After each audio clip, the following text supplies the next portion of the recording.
రోజు మనకి పటాన్ చెరువు మొత్తంగా ఓఆర్ఆర్ ఎగ్జిట్ నెంబర్ 3 నుంచి 35 కిలోమీటర్ డిస్టెన్స్లో ముంబై హైవే ఫేసింగ్కి ఆనుకోనే సదాశివపేట్ లొకేషన్లో 25 ఎకరాస్లో డెవలప్ చేస్తున్న ఈ నియో సిటీ అనే గేటెడ్ కమిటీ ప్రాజెక్ట్లో బ్యాంక్ లోన్ ఫెసిలిటీ తోటి రేరా అప్రూవల్స్తో ఓపెన్ ప్లాట్స్ అయితే east to west north facing and all corner flats అయితే 164 స్క్వేర్ యార్డ్స్ నుంచి 900 స్క్వేర్ యార్డ్స్లో అయితే అవైలబుల్ ఉన్నాయి.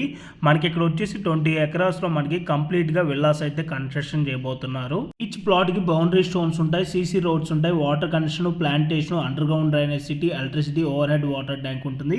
ఇల్లు కట్టుకొని ఉండడానికి కావాల్సిన సౌకర్యాలు అన్నీ కూడా మనకి ఇక్కడ అవైలబుల్ ఉన్నాయి. ఈ ప్రాజెక్టులో అన్ని వర్క్స్ కూడా ప్యారల్ గా స్టార్ట్ అయిపోయాయి. ఈ project nearby companies MRF, Mahindra, PepsiCo, Pennar industries, NIMZ manufacturing zone and Zahirabad nearby ఉంటుంది. ఈ వెంచర్ లో టోటల్ డెవలప్మెంట్స్ కంప్లీట్ అయ్యేసరికి లింగంపల్లి బిహెచ్ఎల్ టౌన్షిప్ మాదిరిగా ఈ వెంచర్ అయితే డెవలప్ అవుతుంది. ఈ వెంచర్ లో dedicated space for schools, hospitals and commercial zone కూడా ల్యాండ్ ప్రొవైడ్ చేశారు. Thanks for watching.